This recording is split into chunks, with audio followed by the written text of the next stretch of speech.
Et bonjour à tous et à toutes, aujourd'hui on se retrouve aujourd'hui pour un nouvel unboxing. L'unboxing du Samsung A52 5G avec son lot d'équipement qui a été fourni pour l'occasion tant que les précommandes étaient ouvertes, donc c'est-à-dire jusqu'au 7 avril.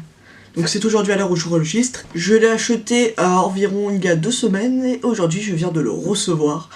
C'est parti, unboxing. C'est l'heure des unboxings. Nous voilà pour la partie unboxing, donc j'ai reçu avec un film plastique un petit peu comme chez Wish. Bon, je l'ai commandé sur le site de Samsung, faut savoir, et après dans un carton. Donc nous allons l'ouvrir. C'est la première fois que je louche, il n'y a pas de scotch comme il était. Donc il y a un petit bout en carton.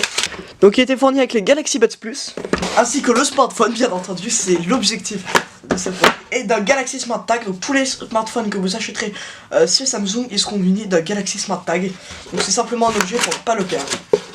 Bien évidemment la facture. Donc nous allons ouvrir le Galaxy Smart Tag, voilà, de chez Samsung. Donc c'est l'objet pour ne pas perdre, donc vous appuyez 2 fois dessus, je crois que ça fait sonner votre téléphone. Et vous pouvez aussi le localiser par mettre sur un objet comme un trousseau de clés, ne pas les perdre. Pour des clés de voiture ça peut être très pratique, ou même pour un porte-monnaie. Et apparemment c'est assez fin. Voilà, donc maintenant que j'ai réussi à enlever le scotch, on tire. Quick Start Guide, donc c'est le guide de démarrage. Ah, c'est à l'envers. Donc là je l'ai. Donc là j'ai le Galaxy Smart Tag, donc je crois qu'il est de couleur noire uniquement. Et on voit qu'ici il y a un petit... Ah, il fait un petit bruit. Mais il y a un bouton de pression, donc c'est doit être pour l'associer. En tout cas il fait un peu de bruit pour l'instant. Et là on peut le mettre sur un porte-clés. On voit un petit bouton et là c'est cliquable. Voilà.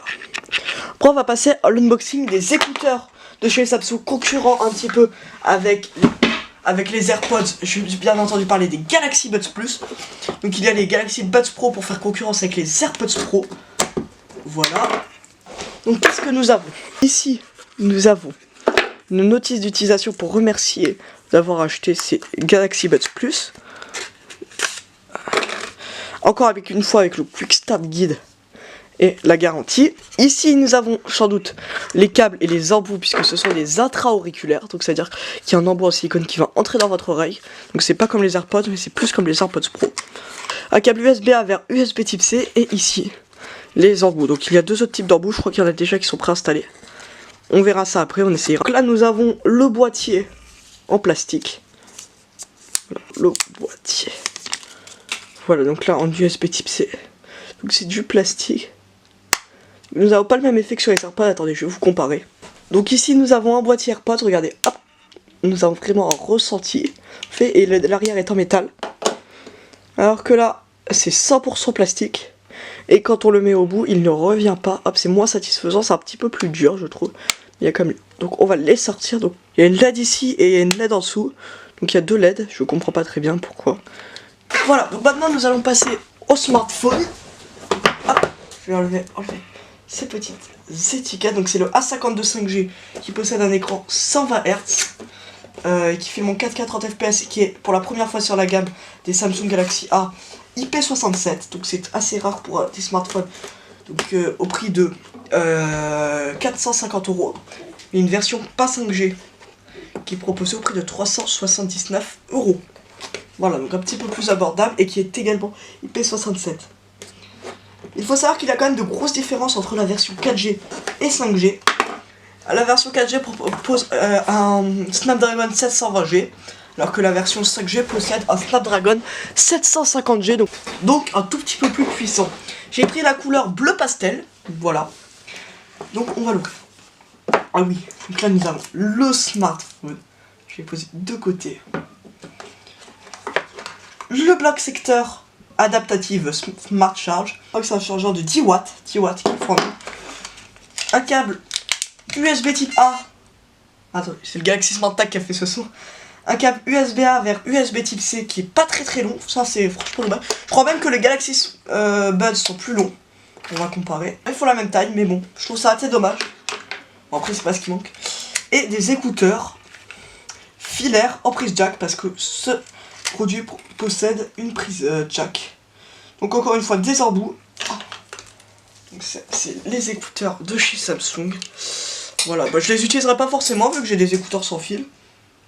Mais voilà, c'est bon à prendre. Ils sont un petit peu moins confortables, on sent vraiment que c'est de l'intra-auriculaire. Ils sont moins confortables, mais bon, il faut le taf. Donc ça c'est déjà pas mal que ça soit fourni. Ça, de toute façon ils sont obligés. Donc on va passer au smartphone que j'allais oublier avec toute cette flopée de produits. Regardez, il a une petite languette ici. Excusez-moi, c'est en son stéréo. Ça c'est pas mal que ça soit son mono. Ah, ça se lève comment? J'ai pas l'impression de l'avoir enlevé de la bonne manière. Ah si. Hop. Si. Hop. Hop. Ah oui, donc il est franchement pas mal. Donc c'est un revêtement plastique arrière, mais moi je trouve que c'est plutôt mieux que ça soit en plastique, parce qu'en verre ça risque de se casser. Donc le bloc photo, le module photo est de la même couleur que le téléphone. Donc, voilà, donc c'est plutôt pas mal. Là je crois que c'est du métal là. Là il y a la prise USB. Et en haut nous avons le tireur SIM. Je vous repasse en face normale. Voilà, donc nous sommes ici sur la partie test. Donc après plusieurs jours d'utilisation, je vais enfin vous donner mon ressenti sur ce Samsung. Les Galaxy Buds et aussi le Smart Tag, tout cela feront partie d'un test intégral dans cette vidéo après l'unboxing. Voilà, donc sur ce Samsung A52, nous avons des très bons points, mais aussi de mauvais. Même s'ils ne sont pas forcément très importants, il y en a quand même à souligner. Tout d'abord, les points forts, c'est la qualité photo est assez bonne pour son prix. J'ai rarement vu un téléphone aussi bien. Voilà, donc il faut savoir que l'ultra grand angle fait très bien le job, même si on a quelques pertes de couleurs quelquefois. C'est grossièrement ça va.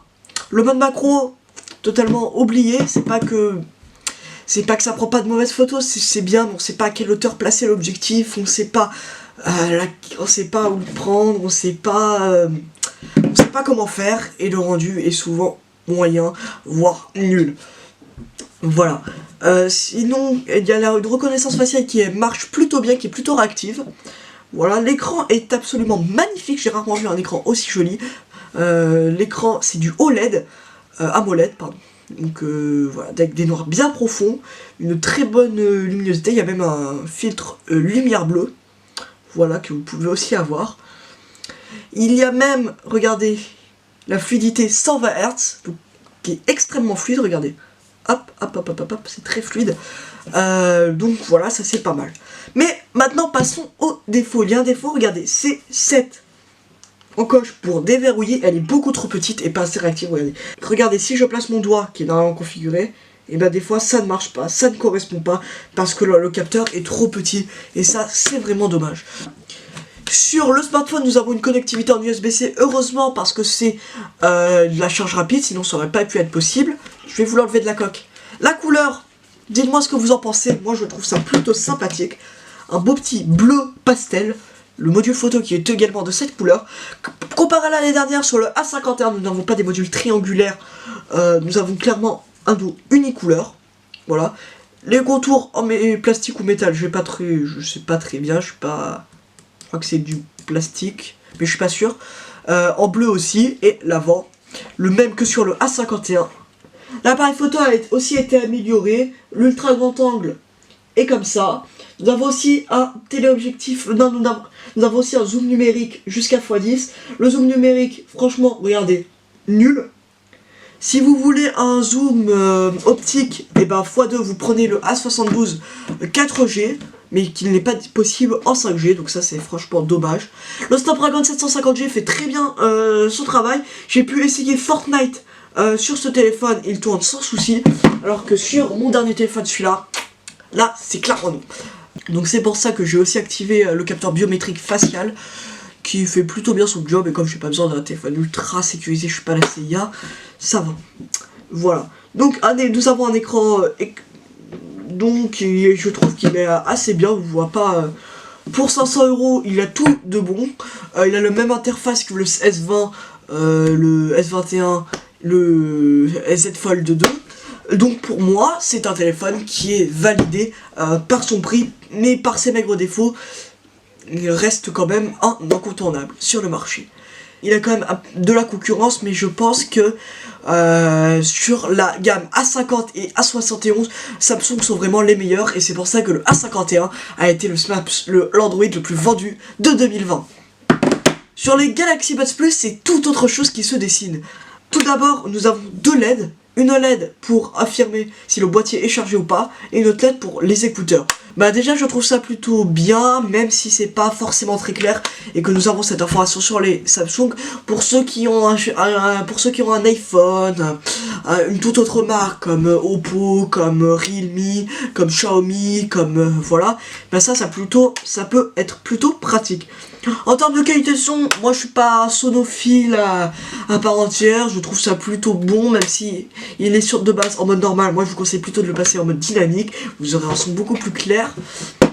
Voilà, moi je suis pas fan forcément des intra-auriculaires, mais je trouve qu'on sent un petit peu trop l'embout. Alors j'ai essayé avec les embouts petits qui sont fournis dans la boîte. Attendez, je vais vous montrer. Je trouvais que là c'était vraiment pas bien, et l'embout moyen que j'ai mis, je trouve qu'on sent vraiment trop. Et en plus il y a quelque chose qui n'était pas clair, que j'avais pas compris. Regardez, votre Galaxy Buds, il se met dans votre oreille comme ça, et après il faut le tourner pour bien qu'il tienne. Moi là-bas je le mettais juste comme ça et du coup il tombait.